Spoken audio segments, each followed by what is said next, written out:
অসমৰ অৰ্থনৈতিক ভৱিষ্যত কি দেখে আপুনি? অসমৰ যদি মই অৰ্থনৈতিক কথা ক'বলৈ যাওঁ তেনেহ'লে আহিবলগীয়া যি 2026 চন আছে সেই 26 চনৰ পৰা আচলতে এটা বুম ল'ব, মানে এটা বেলেগ স্পীডত আচলতে ৰকেট স্পীডত আমাৰ যিটো অৰ্থনৈতিক ব্যৱস্থা এইটো আচলতে আগবাঢ়ি যাব, যিটো নেকি কোনো আচলতে ভবা নাই। কিন্তু এতিয়া যিটো আমাৰ পৰিস্থিতি হৈ আছে GDPৰ ক্ষেত্ৰত হওক বা অসমত গোটেই নিবনুৱা ভৰি আছে, তাৰ পৰা কিন্তু বহুত বেছি আচলতে মুক্ত হ'বলৈ গৈ আছে 2026 চনৰ পৰা। 2026 চনৰ পৰা আচলতে আৰম্ভণি হ'ব। 2026 চনৰ পৰা 2035 চনলৈকে যিটো আচলতে আমাৰ অসমৰ সময় হ'ব, সেই সময়খিনিত আপুনি চাব চৰকাৰী চাকৰিমুখী নহয়, আমাৰ অসমৰ উঠি অহা প্ৰজন্ম ব্যৱসায়ৰ পিনে কিন্তু নামি পৰিব। হয়তো ডাঙৰ ডাঙৰ কোম্পানী আমাৰ অসমীয়া ল'ৰাই আচলতে চলোৱা হয়তো আপুনি দেখা পাব পাৰে। আচ্ছা, এইটো আপুনি ভৱিষ্যতবাণী কৰিছে।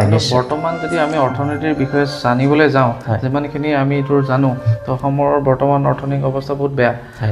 যদিও আমি দেখিছোঁ বহুত ডাঙৰ ডাঙৰ বিল্ডিং হৈ আছে, ফ্লেটছ হৈ আছে, বা আপোনাৰ চিটিত অভাৰ ব্ৰিজ হৈ আছে, ৰাস্তা পদূলি হৈছে, নিশ্চয় ডেভেলপমেণ্ট হৈছে, কিন্তু সেই হিচাপে ধাৰো যথেষ্ট হৈছে। নিশ্চয় নিশ্চয় বুজিছেনে? আৰু ধৰা হ'ল যিসকলে চাকৰি পাইছে ঠিক আছে, কিন্তু সংখ্যাৰ যিটো তুলনা আছে চাবলৈ যাওঁ যে বহুত সংখ্যৰ মাজত কম সংখ্যকহে কিছুমান পোষ্টত আহিছে, আৰু যথেষ্ট সংখ্যকটো নিবনুৱা আছে। এইটোতো ক'ব লগা কথা নহয়, গোটেই অসম বুলি নহয়, গোটেই ভাৰতবৰ্ষতে। তো এটা বছৰত এতিয়াতো 2025ৰ আধা বছৰ গুচিয়ে গ'ল, 6 মাহ আছে।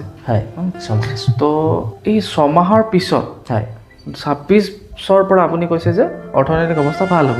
তো ইমান কম সময়ত এখন ৰাজ্য কেনেকৈ গ্ৰ' কৰিব, মই সেইটো বুজি পোৱা নাই। এইটো নিউমেৰলি যে কেনেকৈ ক'লে মেইন কথাটো হৈছে কি, 2026 চন হ'ব, এই 26 চনটো আচলতে আপোনাৰ বছৰ হ'বলৈ গৈ আছে ৰবি বছৰ। আচলতে সকলো মানুহৰ ওচৰতে আচলতে এটা এনাৰ্জি থাকিব, কাম কৰিবলৈ আচলতে সাহস কৰিব।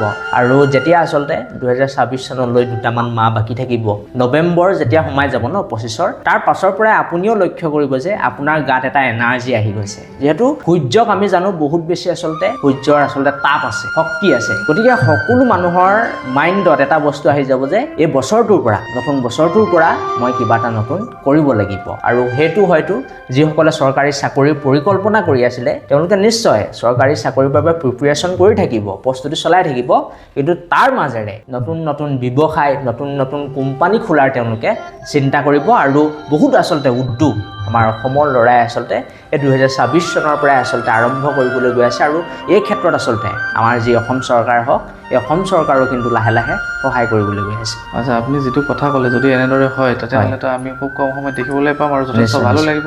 আৰু নিশ্চয় মই আপোনাৰ লগত অনাগত দিনত আকৌ এটা পডকাষ্টত বহিম। নিশ্চয়।